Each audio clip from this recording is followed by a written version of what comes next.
How are you, Dan? I'm very well, Kat. How about yourself?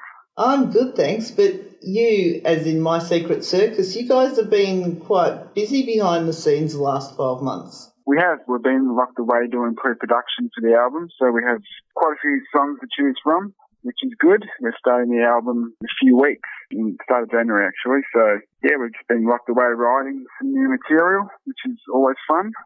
Right. So are you actually working on a debut album? We are, yeah. We've done 2 or 3 EPs with My Secret Circus, but we haven't had a full-length album, so this will be our first. Right. And, well, the track that you released recently, Gravity Through It All, is that actually going to be on the album? That will, yeah. We're going to re-record Gravity. We did a version of it overseas. You can see it on YouTube. We stayed with Matt Zoram and we lived with Matt for a couple of days and recorded everything at his house. And then we had DJ Lethal and Marcos from POD and all the boys jump on board and feature on that track. But, yeah, we're going to re-record that just so it sounds the same as everything else. And Superhero also. So those will definitely make the album. Yeah, because I was going to say you recorded them in America, but so you're not using them as is on the album? No, we're not going to use that actual recording. No, we've got a producer named Kato Kamala out of New York that we're using, so we'll be re-recording everything and some new stuff, and maybe revamp some of the old stuff like War Games and Fear and some of the classics. Well, it makes me wonder, like, how much the sound of those songs might change. Well, yeah, I mean, it's exciting to get into the studio and see. I mean, I've been singing, some of these songs for a while now, but some of them are going to change. Like we're looking at putting a chorus in War Games, and I think we're a bit more edgier and heavier now with our sound. So we're trying to just go outside the square and try and push it a lot with what we're doing. Not be so niche and so not mud out, if you know what I mean. So we're just really pushing that sound barrier. Well, as I said, you have been working hard behind the scenes, and that's paid off for you, and as in, like, you're no longer alone in doing this. No, I think you're getting towards the signing of the label. Yeah. Yeah, we're lucky enough to have Alan Kovac and Nikki Six who own the record label, to find our sound and think that we have something special, and it's great to work with those guys, and they've got some really cool bands on the label. It's a small family, where you don't get drowned out in the huge roster, but the small bands they do have are big bands, that are doing well. And I think you interviewed Johnny from Nothing More last week. I heard the interview. It was a great interview. And Nothing More boys have just seen what they've done in the past. They've only been with 11-7 for a year now, and they've just absolutely exploded. Check them out. They're playing at Soundwave. Yeah, because I was going to say, like, now that you're going into production and you have been signed by 11-7 Music, and they do have some pretty, amazing bands that they've got on their roster, is like when you're going in to do the new album, are you going to have that on your mind that you're actually got to live up to all these people? Yeah, I mean, they've got Motley Crue. They have 6am, which is Nicky's new band, which they just released an album. It's great. Check that out. Papa Roach, Drowning Pool, Five Finger Death Punch. So, yeah. Hell yeah. The boys from Pantera, yeah. Hell yeah. So we're excited to be working with 11-7 and to do this album with Kato is just going to be amazing. And yeah, we're just going to do what we always do. They signed us for a reason, that they saw our sound and, that they could see the potential in what we're trying to do, I guess. So we're just going to keep doing what we do, and it's always changing. And I think that's a good thing for us. It's continue changing, get a bit bored of the same thing. So it's going to be an interesting album. It's going to be very different. Yeah. Have you got any idea when we might be seeing that? Hopefully we can drop a single early next year, say April, and the album should be coming out June of next year. So just in time for summer over there, and we'll be going over and doing some shows with some of the bands on the label and some festivals and getting the promo out. And yeah, I mean, it's just all exciting times for us at the moment. Well, being in a band, it is the dream to get a record deal. Oh, I can't explain, what we felt. I mean, we've been negotiating the deal for quite a while, and it's just, the excitement just keeps building and building. And then when we actually spoke to the owner and Alan gave us a call a few weeks back, and it's just, to hear his ideas and what he's got in mind for us, it's mind blowing. So it's quite a dream come true, but we're ready for it, and we feel like we've got the band to do it, and we've got the material, so we're just going to give it all we've got and just enjoy the ride.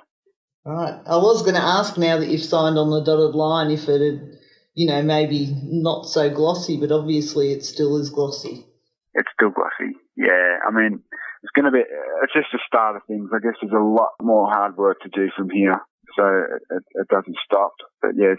Yeah, and it's probably like with the stress and pressure of working on that album and, the excitement of possibly touring with some of the bands on that label, and that it's going to be a year of definite highs and lows. More highs than lows, I'm guessing. But I'm sure it will be. Yeah, we get. I think January 6th we start at Sing Sing here in Melbourne, it's really good to do it here at home, where we're relaxed, and I guess we take Kato away from all the hustle and bustle of New York, and he's a busy man, so it's good to have him here and just focus directly on us, which is a really good thing. And to use Sing Sing, it's just what a studio. We're in the Neve room, and we're locked out there for 8 or 9 weeks, which is going to be really cool. 3 off summer, it's going to be stinking hot, but it's going to be good. It's no fun if you're not sweating. That's right. I think it's actually really exciting for you, because I did see you at the ESPY, and the whole time I was looking at you thinking your show is, it's just really big. It needs to be on a big platform with a big audience. I think we like both. The ESPY's so, you're so close to the fans, and it's really cool to have that connection on a smaller stage. But yeah, we definitely love playing the bigger stages. We'll own it. Well, you're not going to have a problem getting on those bigger stages, because I know, I can see you are going to own them. Yeah. Yeah. Well, you guys did do a sneaky show at the ESPY very recently. Is there any chance you're going to be sneaking in any more shows? We wanted to do something for Christmas, but it's too close. We're just getting down to really finishing off this pre-production and getting ready to go in there. I think we'll take a couple of weeks just to relax with the family and before the mayhem starts. So yeah, we probably won't do any other shows until next year, I guess, here in Melbourne. And then who knows, maybe America. Yeah, we'll definitely be going over doing promo and things like that early next year before the single drops. Awesome. I'm going to actually tell people they should go to facebook.com/My Secret Circus to check out more about you, or mysecretcircus.com. And you do have some merchandise and that on the website. We've got some old merch, yeah. We'll be redoing all the merch, and I guess, moving forward next year, and as I said before, a whole new image for the logos, things like that. It's getting really exciting. Did I ever ask you where the name My Secret Circus came from? I don't know. Actually, we did a few shows before we were even a band, before it was the actual branding of My Secret Circus, and it was just like a small group of people coming to the shows, and it was more of a secret. So, it sort of went in that direction. And it was very quirky at that stage, some of the songs, so it was circus-like, with the heady underneath it, of course. So I guess it's just been steered towards the My Secret Circus. There you go. It's an absolutely awesome name. I'm sure the record label have not even considered asking you to change your name. They must love it. No, they're really good. They know what we've done, and they're not like a record label where they're going to say, do this, do that, you're going to be like this. It's really cool. They're really good to work with. And I said they're a small family. They're a really close-knit label, so it's really good to be part of that. Yeah, a small family with some pretty good DNA running through it. Great DNA, yeah. And just so exciting. I don't know. It's hard to call it the dream now, but this is what bands do dream of, is you're on the verge of what, bands want. You want a record label, an American record label that's got connections like that, and, you're just on the verge of the possibilities. It must be so exciting. Yeah, it's the first part, and we've got to keep a clear mind and know there's a lot of hard work still to come. Being on the road for 18 months, it takes a toll. So, we're keeping fit. We're training, we're running. I think keeping a clear mind, and a couple of the boys are quitting cigarettes, which is a good thing, but dealing with them not. So yeah, we're preparing for the hard work, and we're ready for it. And yeah, it's going to be great, and it's always great talking to you. You too, Kat. Always a pleasure. Anytime. I'm going to just throw in one more time, mysecretcircus.com. People can find out more info about you and My Secret Circus on Facebook. And good luck for next year, Dan. Great. Thanks, Kat. Have a good night. You too, Kat.